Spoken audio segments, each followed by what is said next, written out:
సైతాను కూడా వాక్యం తెలుసని బైబిలే చెప్పింది, మర్చిపోవద్దు ఈ సంగతి. సాతాను మనల్ని మాయ చేసి మోసం చేసేటువంటి క్రియలలో అబద్ధ బోధ ఒకటి, మోసపరిచే బోధ ఒకటి.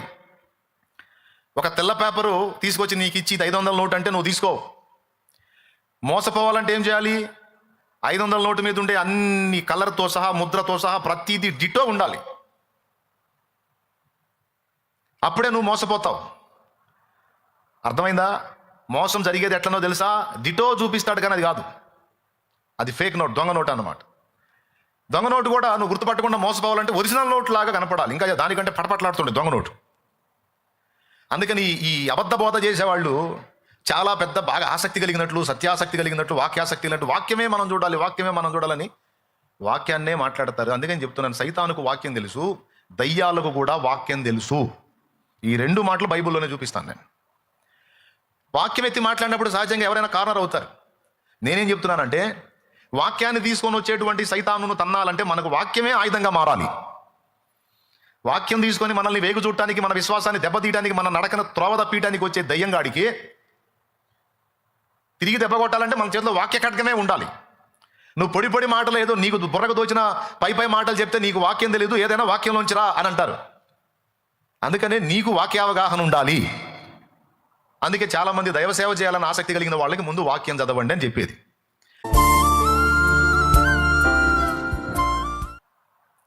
జీవితకాలం మర్చిపోకుండా గుర్తుపెట్టుకోవాల్సిన ఒక కీలకమైన విషయం, పరిశుద్ధాత్మని గురించే కాదు, యేసయ్యను గురించే కాదు, పరలోక తండ్రిని గురించే కాదు. తండ్రి, కుమార, పరిశుద్ధాత్మ ముగ్గురు వేరు వ్యక్తులు. ఆయన ముగ్గురు దేవుళ్ళు అని బైబిల్ చెప్పలా. కొంతమంది ఇప్పుడు అతివాదులు బయలుదేరి ముగ్గురు దేవుళ్ళు అని విడగొట్టి మాట్లాడాలని చెప్తున్నారు. కొంతమంది ఏమో ముగ్గురు దేవుళ్ళు అంటున్నారు, అంతేకాదు ముగ్గురు దేవుళ్ళు అని కూడా అనాలి అంటున్నారు, అదొక బోధ. కొంతమంది ఏమో పాత నిబంధనలో యెహోవాయే, క్రొత్త నిబంధనలో యేసుక్రీస్తు, ఆ యేసుక్రీస్తే మళ్ళీ పైకి వెళ్ళి మళ్ళీ పరిశుద్ధాత్మగా వచ్చాడు అని కొంతమంది బోధిస్తున్నారు. కొంతమంది ఏమో ముగ్గురు దేవుళ్ళు, బైబిల్ మొత్తంలో ఎక్కడైనా ఒక్క వచనం ముగ్గురు దేవుళ్ళని ఉందా? దేవుడు ఒక్కడే అని ఉంది. ముగ్గురు దేవుళ్ళు అని రాశాడా? సరే వదిలే, ఒక్క వచనం కూడా ముగ్గురు దేవుళ్ళు అని లేదు. అలాగే తండ్రే కుమారుడుగా వచ్చాడు, కుమారుడే పరిశుద్ధాత్మగా వచ్చాడనైనా ఉందా? అని లేదు. అప్పుడు బైబిల్ ప్రకారం ఈ 2 బోధలు వాక్య వ్యతిరేకమైనవే. వాస్తవంగా తండ్రి, కుమారుడు, పరిశుద్ధాత్మ ముగ్గురు వ్యక్తులు, సపరేట్ వ్యక్తులే. కానీ ముగ్గురు దేవుళ్ళు అని చెప్పలా, దేవుడు ఒక్కడే అన్నది వాక్యం. ఏమన్నాడు? దేవుడు ఒక్కడే. చూస్తారా ఆ మాట ఎక్కడుందో? తిమోతి పత్రిక ఒకసారి చూడండి మీరు.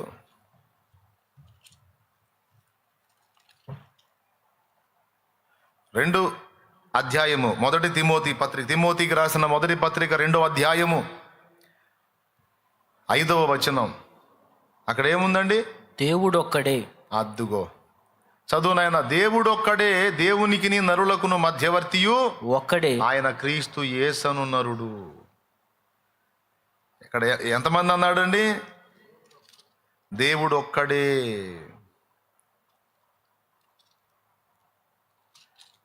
అలాగే మొదటి కొరింథీ పత్రిక 8వ అధ్యాయము 5-6 వచనాలు కూడా చూడండి. దేవతలు అనబడిన వారును, మొదటి కొరింథీ పత్రిక 8వ అధ్యాయం 5-6 వచనాలు.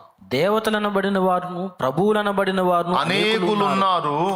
ఆకాశమందైనను భూమి మీదనైనను దేవతలు అనబడినవి ఉన్నను, మనకు దేవుడు ఒక్కడే దేవుడున్నాడు. అద్దుగది సంగతి.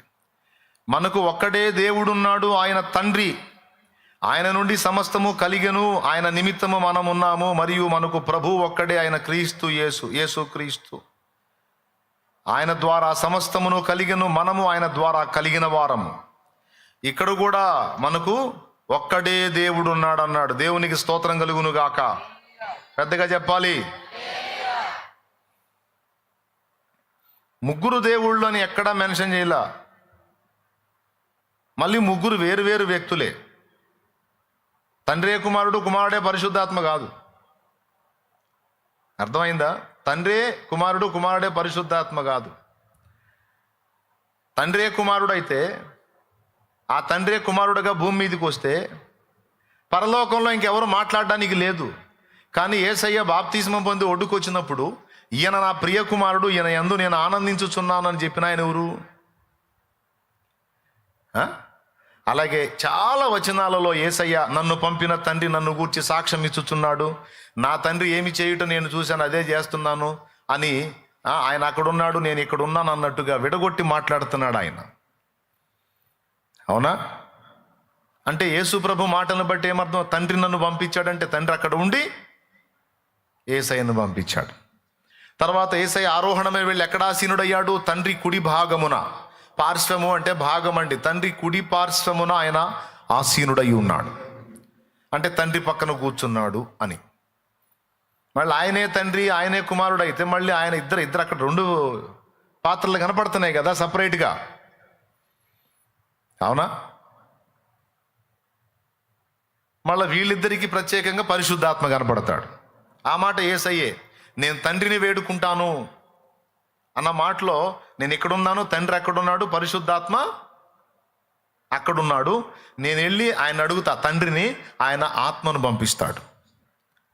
అంటే ఇద్దరు వ్యక్తులు అక్కడ ఉన్నారు, ఒకడు ఇక్కడ ఉన్నాడు. ఈ ఒకడు ఆ ఇద్దరి గురించి మాట్లాడుతున్నాడు క్లియర్గా. ఇందులో కన్ఫ్యూజ్ లేదు, గందరగోళం లేదు, ఇబ్బంది లేదు. చాలా స్పష్టంగా వాక్యమే. అంటే దీన్ని బట్టి ఏం జరుగుతుంది? ముగ్గురు సపరేట్ వ్యక్తులుగా మనకి క్లియర్గా అర్థమవుతుంది. ముగ్గురు ప్రత్యేకమైన వ్యక్తులు, తండ్రి, కుమారుడు, పరిశుద్ధాత్మ. ఇలాగా విడగొట్టి చూపించే వచనాలు, ప్రత్యేకించి చూపించే వచనాలు బోలెడన్ని ఉన్నాయి బైబిల్లో. తండ్రే కుమారుడుగా వచ్చాడంట, ఆయన మళ్ళా పైకి పోయి పరిశుద్ధాత్మగా వచ్చాడంట అనేది ఒక బోధ, అదొక బోధ. మీరు జాగ్రత్తగా వాక్యాన్ని విని నేర్చుకున్న వారైతే తప్పుడు బోధలలో పడి తప్పుడు సిద్ధాంతాల్లోకి వెళ్ళి మోసపోరు. ఇప్పుడు మిగిలిన వాళ్ళు దీన్ని లక్ష్య పెట్టకపోయినా ఇక్కడ ఉన్నాళ్ళు కానీ దూరంగా ఉండి వెంబడించే వాళ్ళు కానీ చాలామంది బిడ్డలు నా ఉపదేశాన్ని వినేవాళ్ళు ఉన్నారు. దేవుడు నాకు అందించినటువంటి వాక్య సందేశాన్ని విని వెంబడించే బిడ్డలు ఉన్నారు. మిగిలిన వాళ్ళ సంగతి పక్కన పెడితే దేవుడు నాకు అప్పగించిన ఆత్మల విషయంలో అయినా నేను బాధ్యతగా వ్యవహరించాలి కనుక మీకు చెప్పదగ్గ విషయాలన్నిటిని కూడా దాచకుండా అన్నీ మీకు స్పష్టంగా బోధిస్తున్నా. దేవుని వాక్యాన్ని శ్రద్ధగా విని జాగ్రత్తగా నేర్చుకుంటే, ముఖ్యంగా చదువుకున్న వాళ్ళు, మీరు తప్పుడు బోధల్లో పడరు, తప్పుడు బోధలు ఇతరులను కూడా పడనివ్వరు. ఎప్పుడైనా సరే తప్పుడు బోధ చేసేవాళ్ళు వాక్యాన్ని మనం చూడాలి, వాక్యమే మనకు మెయిన్, వాక్యమే మనకు కీలకం, వాక్యమే కేంద్రం అని, అసలు వాక్యం పట్ల వాడికి ఎంతో శ్రద్ధ ఉన్నట్టు, అసలు వాక్యాన్ని వాడు ప్రేమించినంతగా ఇంకెవడు ప్రేమించడు అన్నట్టు పిక్చర్ ఇస్తాడు. ఆడిచ్చే పిక్చర్ దెబ్బకే చాలామంది ఫ్లాట్ అయ్యేది. అబ్బా ఎంత వాక్యాసక్తి, ఏదన్నా కలిసి వాక్యమే అంటాడు, వాక్య ప్రకారమే మనకు వాక్యమే మెయిన్ అంటాడు అని, మన సొంత మాటలొద్దు వాక్యం అని డైలాగు ఆడుతుంటే చాలామంది విచిత్రంగా కనెక్ట్ అయిపోతారు, మోసపోతారు. ఎందుకంటే వాక్యము సత్య సంబంధులకే కాదు దయ్యాలకు కూడా తెలుసు అని బైబిల్ చెప్పింది. సైతాను కూడా వాక్యం తెలుసని బైబిలే చెప్పింది. మర్చిపోవద్దు ఈ సంగతి. సాతాను మనల్ని మాయ చేసి మోసం చేసేటువంటి క్రియలలో అబద్ధ బోధ ఒకటి, మోసపరిచే బోధ ఒకటి. ఒక తెల్ల పేపరు తీసుకొచ్చి నీకు ఇచ్చి ఇది 500 నోట్ అంటే నువ్వు తీసుకో. మోసపోవాలంటే ఏం చేయాలి? 500 నోటు మీద ఉండే అన్ని కలర్తో సహా ముద్రతో సహా ప్రతిదీ డిటో ఉండాలి. అప్పుడే నువ్వు మోసపోతావు. అర్థమైందా? మోసం జరిగేది ఎట్లనో తెలుసా? డిటో చూపిస్తాడు కానీ అది కాదు. అది ఫేక్ నోట్, దొంగ నోట్ అన్నమాట. దొంగ నోటు కూడా నువ్వు గుర్తుపట్టకుండా మోసపోవాలంటే ఒరిజినల్ నోట్ లాగా కనపడాలి, ఇంకా దానికంటే పటపట్లాడుతుండే దొంగ నోటు. అందుకని ఈ అబద్ధ బోధ చేసేవాళ్ళు చాలా పెద్ద బాగా ఆసక్తి కలిగినట్లు, సత్యాసక్తి కలిగినట్లు, వాక్యాసక్తి కలిగినట్లు, వాక్యమే మనం చూడాలి, వాక్యమే మనం చూడాలని వాక్యాన్నే మాట్లాడతారు. అందుకని చెప్తున్నాను, సైతానుకు వాక్యం తెలుసు, దయ్యాలకు కూడా వాక్యం తెలుసు. ఈ రెండు మాటలు బైబిల్లోనే చూపిస్తాను నేను. వాక్యం ఎత్తి మాట్లాడినప్పుడు సహజంగా ఎవరైనా కార్నర్ అవుతారు. నేనేం చెప్తున్నానంటే, వాక్యాన్ని తీసుకొని వచ్చేటువంటి సైతానును తన్నాలంటే మనకు వాక్యమే ఆయుధంగా మారాలి. వాక్యం తీసుకొని మనల్ని వేగు చూడటానికి, మన విశ్వాసాన్ని దెబ్బతీయటానికి, మన నడకను త్రోవ తప్పీయటానికి వచ్చే దయ్యంగాడికి తిరిగి దెబ్బ కొట్టాలంటే మన చేతిలో వాక్య ఖడ్గమే ఉండాలి. నువ్వు పొడి పొడి మాటలు ఏదో నీకు బుర్రకు దోచిన పై పై మాటలు చెప్తే నీకు వాక్యం తెలీదు, ఏదైనా వాక్యంలోంచి రా అని అంటారు. అందుకనే నీకు వాక్యావగాహన ఉండాలి. అందుకే చాలామంది దైవ సేవ చేయాలని ఆసక్తి కలిగిన వాళ్ళకి ముందు వాక్యం చదవండి అని చెప్పేది. నీకే వాక్యావగాహన లేకపోతే, నువ్వే వాక్యం చదివిన అనుభవం లేకపోతే ఇతరులకు నువ్వు బోధించలేవు. తప్పుడు బోధల్లో పడిపోయే వాళ్ళని నువ్వు రక్షించలేవు. నువ్వు భద్రంగా ఉండాలన్నా, ఇతరులకు బోధించాలన్నా, తప్పుడు త్రోవలోకి వెళ్ళే వాళ్ళని సత్యంలోకి తీసుకురావాలన్నా, సత్యంలో స్థిరపరచాలన్నా ముందు నీకు వాక్యావగాహన ఉండాలి. అందుకే వాక్యానికి ప్రత్యేకమైన ప్రయారిటీ ఇచ్చి వాక్యాన్ని జాగ్రత్తగా వినాలి. చూపించే వచనాన్ని శ్రద్ధగా గమనించాలి. పెన్ను నోట్స్ ఉంటే చక్కగా రాసుకోవాలి. పెద్ద మేధావుల్లో బిల్డప్ ఇవ్వకూడదు. అన్నీ తెలిసిన పెద్ద మహాజ్ఞానాలు చదువు వచ్చి 4 అక్షరం ముక్కలు పొడిచే ఛాన్సు నీకుంటే చక్కగా నోట్స్ పెట్టుకొని రాసుకో. చదువు లేని వాళ్ళకి ఎటు లేదు. పాపం ఏం చేస్తారు, ఆ మాటలే గుర్తుపెట్టుకొని గట్టిగా కూర్చుంటారు. ఒక మాటలో చెప్పాలంటే చాలా వరకు పాపం చదువు లేని వాళ్ళకి ఒక మాట అందించామంటే గట్టిగా కూర్చుంటారు. అయ్యా ఇట్లా చెప్తారు నమ్మొద్దు, ఇట్లా ఈ పద్ధతిలో ఇలా ఉండిపోండి అంటే అట్టనేనయ్యా అంట.